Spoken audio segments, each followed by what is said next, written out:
حضرت حسن بصری رضی اللہ تعالیٰ عنہ فرماتے ہیں اپنی توبہ کا واقعہ، فرماتے ہیں کہ میں امیر کبیر شخص تھا اور بصرہ کے بازاروں کے اندر دکھی پریشان لوگوں کی مدد کے لیے بھی نکلتا تھا۔ ایک دن میں بازار میں جا رہا تھا کہ ایک خاتون مجھ کو نظر آئی، اتنی خوبصورت جیسے چاند کا ٹکڑا ہو۔ میں نے مسلسل اس کی طرف دیکھنا شروع کر دیا۔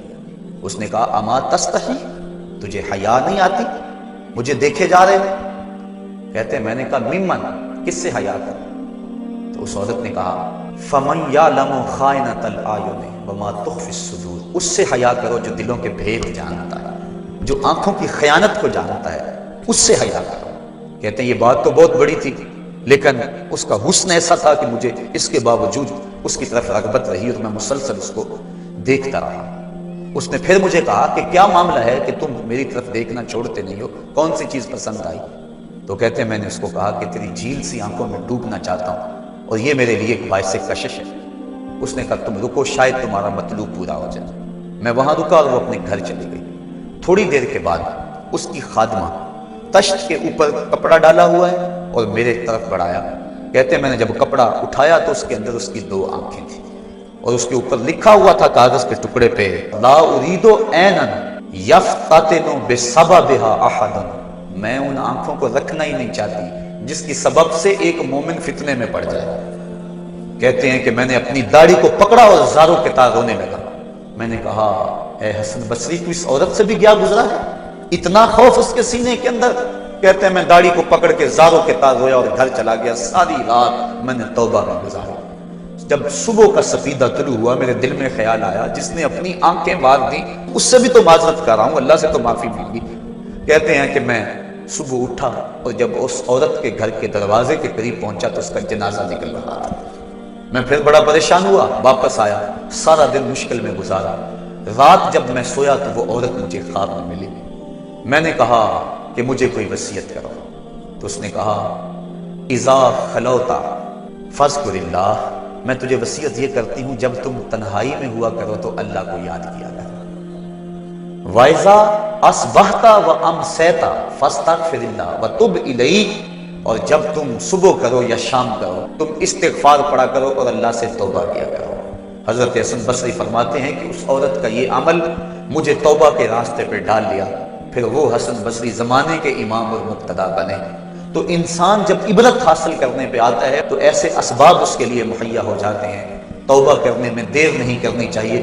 بعض بات بندہ سوچتا ہے کہ ابھی میرے بڑے کام پڑے ہوئے ہیں، جب میں بوڑھا ہوں گا میں ریٹائرمنٹ لے لوں، میں بچوں کی شادیاں کر لوں، بس پھر فراغت ہو جائے گی، بچے کاروبار سنبھال لیں گے، پھر میں ہوں گا، مسجد ہوگی۔